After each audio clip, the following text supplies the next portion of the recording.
Tell me if this sounds familiar. You take forever dialing in the perfect tone for your upcoming gig. Right? You fine-tune all the knobs on your amp, and you get the great pedal board you've been wanting to build, and you even have your tones pre-planned for each song.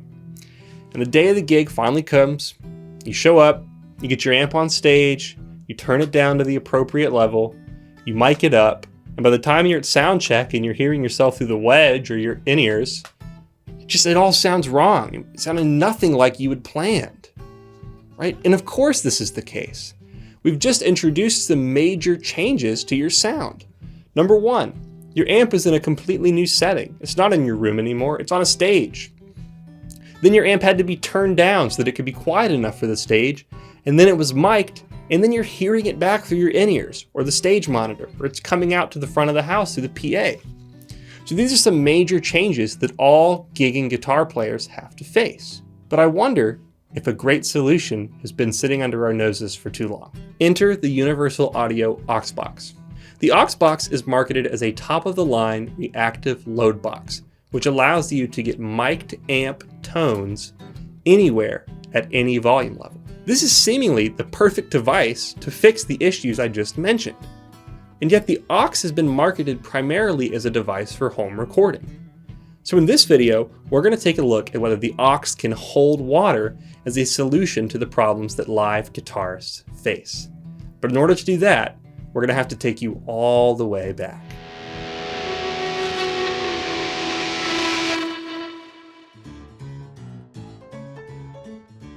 The year is 1915. In a small suburb of Milwaukee, Wisconsin, a baby is born to parents Evelyn and George. His name? Les Paul. Okay, maybe we don't need to go that far back. How about we fast forward to last year? I've just secured what I would consider to be my first professional gig as a guitarist for a modern country rock outfit. But as I look at our calendar, I can see a huge problem that's going to get in my way. While we play a fair share of festivals and larger stages, we also stay busy by playing a lot of bars in small clubs. So as a rock band, this is a huge problem, because to get a full overdriven sound, you really need to have an amp turned up loud, right? This is what creates a beautiful overdriven sound. But if you're playing at a small stage, that level of volume is going to be completely inappropriate. One, for the audience, but also for your bandmates who are going to have to put up with that level of volume on stage, and the sound engineer who's going to have to try to get a good blend out of it. So I knew I had a problem, and I knew I didn't have a good solution. Any of my small combo amps would be too meager to get the rock tone I needed. But any of my bigger, higher wattage, more headroom, more overdriven amps, they were going to be way too loud for the job. As my first gig was approaching, I was running out of time and running out of ideas. So with nowhere else to turn, I just decided to take out my Pro Reverb. Now the Pro Reverb is a 40-watt amp. It's a classic Fender amp. I had a reissue, just like you would go to Guitar Center and buy today, and I ran into the exact problems that I thought I would. Anytime we would play a smaller gig or smaller stage, I would have to turn the amp down extremely low to be at an appropriate volume. And when that would happen, my tone would just feel very compressed and very dynamically flat, right? When you aren't able to open up that volume on an amp, that's what happens. It almost just feels like your tone has been smushed or shrunken down. So my bandmates were unsatisfied because my amp would always be too loud for them, because I'd always want to push that volume to make it sound better. But I was dissatisfied because everything would sound too flat or compacted, and I knew there had to be a solution. So at this point, I started doing more and more research on how to get a good rock tone on a small stage. So I was hesitant to go fully digital and use an amp modeler like the Quad Cortex or the Line 6 Helix. And I started to get really into the idea of using a reactive load box. And the appeal of a load box is that you can take your amp, run it as loud as you will like, and then you can go straight into the load box instead of your speaker. And at that point, you can either attenuate your signal, so take the volume down after you've got your tone, and then come out a speaker, or you can go digital and through an IR or a cab emulation. It was at this point I stumbled upon the Rev D25. Now the Rev D25 is rightfully marketed as the ultimate grab and go. combo amp. Because not only is it a standard 1x12 combo, 25 watts, like you might expect, but it also comes with a reactive load box built into it. And at the press of a button, if you're in a place where running your 25 watt amp cranked might be too loud, you can disable the speaker and run straight out of the back with an XLR cable. There was only one problem. I really did not like the sound of the Rev D25. So for my tastes and my needs, the amp just had way too much high end and this kind of unshakable, boxy mid-range. No matter what I tried, I couldn't seem to mitigate these things, and unfortunately they only got worse when I would run out the back of the amp. It would almost seem like the whole tone would be thinned out, and my highs would just get more brittle. So much so that like my bandmates would comment on my tone. Like I distinctly remember being asked, like, you can't get anything fuller than that? And even the singer said, how about something with some balls to it? I mean, to be honest, it was embarrassing. It was embarrassing and frustrating to not be able to solve this issue. So after months of endlessly researching EQ and trying out different pedals, different guitars, different pickups, all in an effort to get the right sound out of this amp that was supposed to be perfect, I finally gave up. No matter what I tried, I just couldn't get it right, and I had to move on. And at this point, out of sheer frustration, I was ready to take a leap of faith and go fully digital. So just wanting to dip my toe in and not go with anything too crazy like the Quad Cortex or the Axe-Fx, I decided to purchase the Line 6 HX Stomp. And out of the box, it kind of sounds like you would expect. It's a little bit fizzy when you push it into overdriven territory, and it's a little bit ice picky, but it sounds all right. And I would say after about 10 or so hours of really playing with it, sitting down, getting to know the controls, I was able to get a really solid sound out of the Helix. It wasn't perfect, and it wasn't quite meeting all of the standards I needed it to, but to be frank, it was way better than anything I ever had gotten out of the D25.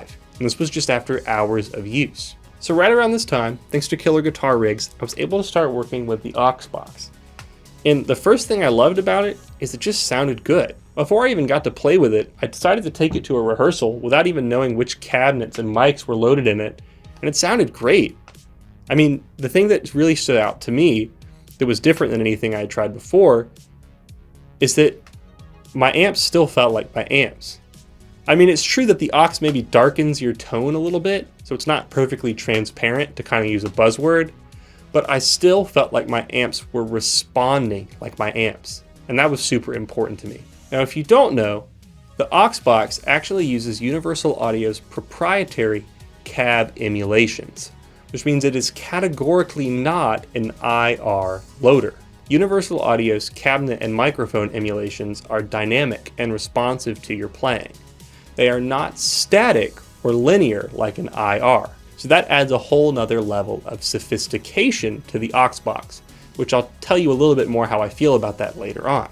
So the second thing to note about the aux box is that it is incapable of loading IRs, right? So you can't have an impulse response you really like and program it into the aux box to use, which means more or less you're stuck with what Universal Audio gives you. There's no open source or third-party IRs that you could use through that thing. So moving on to the software component, the first thing that I noticed is that the user interface is very intuitive and it's also aesthetically pleasing. So the aux gives you 22 cabinets and 6 microphones to choose from. And of those mics, you can run 2 at a time on your amp. They each have their own EQ, and then you can also use a third mic as a room mic, which you can dampen, and it also has its own EQ. So you also get 4 plugins, kind of as it were. You get a master EQ, a plate reverb, a dual delay, and you also get Universal Audio's lauded 1176 compressor. They're all foot switchable, which I'll tell you how I feel about that a little bit later as well. So thanks to the really direct user interface and just kind of the quality of sound, I had a really easy time setting up the aux box for my gig. I just picked a 4x12, threw on a couple mics that made sense, and it sounded good. I didn't have to do a bunch of tinkering or playing around or fine tuning to get a really good high level tone. So I loaded up my 80-pound combo, I loaded up my guitars, loaded up my pedal board, got the aux out, put it in its own case, remembered its unique power supply, and I went to the gig. I set it up and everything worked as intended. Sounded great, sounded like it sounded when I fine-tuned it in my bedroom, and I had a good gig. I was happy because my tone, it felt full and heavy, but at the same time it had a high amount of clarity. It felt dynamically rich. When I used my clean tones, it was the same thing. They felt luscious and big, but at the same time they had clarity. Everything just sounded really good. So I was happy and my bandmates were happy. So it seemed like it was the ultimate solution.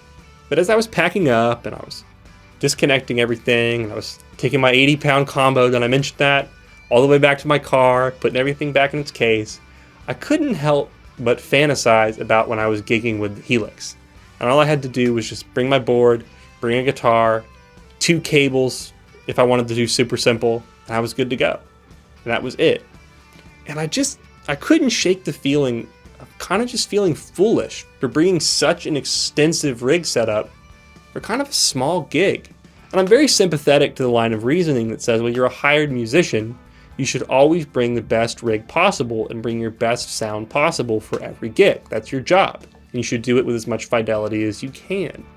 But at the same time, and it was put this way to me, it's like, well, to what extent are you willing to go for a solution that at the end of the day, it's not the real thing. It's just a better compromise. And that really hit me hard. Because it's true that the gig was more pleasurable for me running through the aux box in the sense of that when I was playing, I felt like I had a really great tone. But at the same time, was the tone I was getting from the aux and my amp setup, was it hitting any more professional responsibilities than my tone through the Helix? Was it worth the physical and not to mention financial investment of bringing this rig to a small gig? And to be honest, for me, I think the answer is no. While it's true that the algorithms that the aux box employs are very sophisticated, at the end of the day, it's still not the real thing. There's a difference.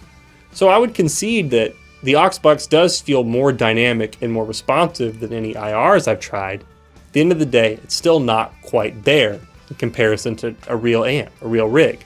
And while the foot switchable plugins are nice, and I think definitely something that maybe a studio kind of player or someone who's recording guitar might use, for a live musician, this is not too much of an asset, because for anything like delay or reverb or even compression to an extent, you really want to be able to access those parameters and control in real time on the fly, because you're not going to use the same delay and reverb settings for every song. So what that means is even if you're using the aux, you're still going to definitely bring your pedal board, and you'll probably just get your delay and reverb, etc. from your pedals. So from my perspective, it's 100% true that the aux box sounds fantastic. The tones I was able to get with that device are definitely superior to what I could get with the Helix or the Rev D25. So what that means at the end of the day, 100% from my perspective, the aux box sounds fantastic. With that device and maybe half the time put in, I was able to get tones that were far superior to what I could get out of the Helix and the D25. But at the same time, in my heart, and as a live musician, it still feels like a compromise, one that isn't quite worth the physical and financial investment to bring to just smaller gigs when a real amp isn't appropriate. And for that reason, if you see me on a smaller stage, I'll probably be using the Helix. So thanks for watching. If you like guitar videos, be sure to subscribe, check out this video right here, and we'll see you next time.